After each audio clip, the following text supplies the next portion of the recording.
Now, if you're not a fan of snakes, you should probably look away now, especially if you're not a fan of very big snakes, because a new species of giant anaconda has been identified in the Amazon. The northern green anaconda was discovered during the filming of a show for National Geographic. Professor Brian Fry from the University of Queensland says the encounter was a lifelong dream.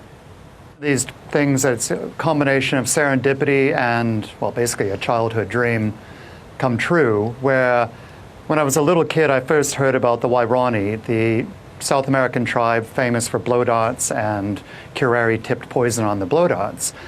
One of their sacred animals is actually a giant snake. So with the filming for the Pull to Pull series with Will Smith, we went in search of that. Now, our original idea was to use it as an indicator species for the ecological health and how oil spills in the Amazon are affecting the whole ecosystem.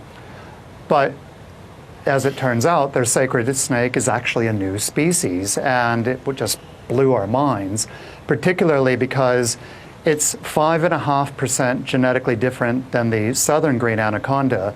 Now, to put this in perspective, we're only about 2% different from chimps. And how big is it, Brian? They're big. The snakes in this part of the Ecuadorian rainforest have long been rumored to be bigger than any other kind of anaconda, but nobody's been able to get out there to search for them. So my invitation from the Wairani chief, Pentti Baha, was one of the first given to a Western scientist in a very long time, and one of the very few since the tribe's first contact in 1958. And the snakes didn't disappoint. To put it in perspective, my mate Jesus Rivas, one of the collaborators on the study, of the 110 anacondas he caught in Venezuela, his biggest was 5.1 meters. Of the 3 that my team caught in the Yasuni, our smallest was 5.2 meters, and our biggest was 6.3 meters. And the Wairani say they regularly see snakes in the 7.5, 8 meter mark in this region. My goodness. So, and are they thriving, or are they under threat, as so many species in the Amazon seem to be?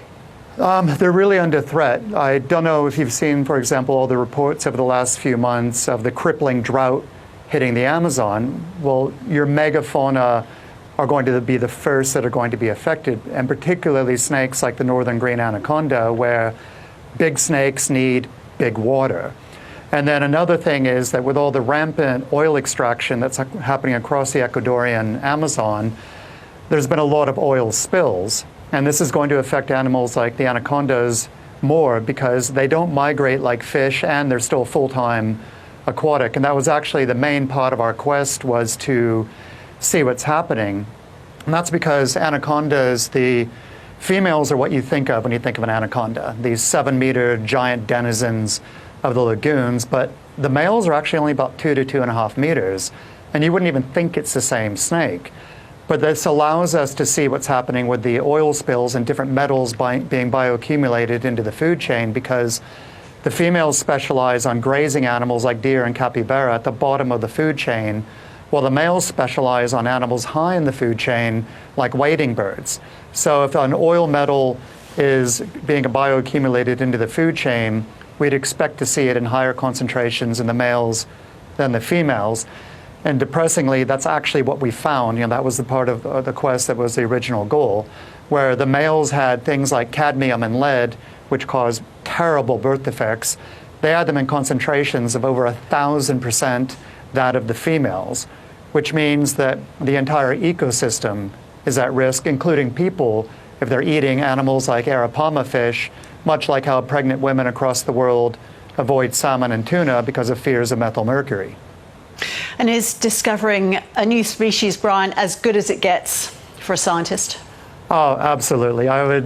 It'd be hard-pressed to top this, as the pinnacle of my career, because it has the childhood dream element of going out with the Wairani, whom I've been an absolute geek about my entire life. My fascination with snakes, particularly giant snakes, and I love the Amazon. I've been working in the Amazon for about 20 years now, and then discovering a new super rare snake, just all of that bundled together, it doesn't get any better than that. And then, of course, doing it with Will Smith, who's been my favorite actor for a long time, just the entire bundle is this one big scaly serpent Christmas present. Brian Fry, lovely to talk to you. Thanks so much. Thank you.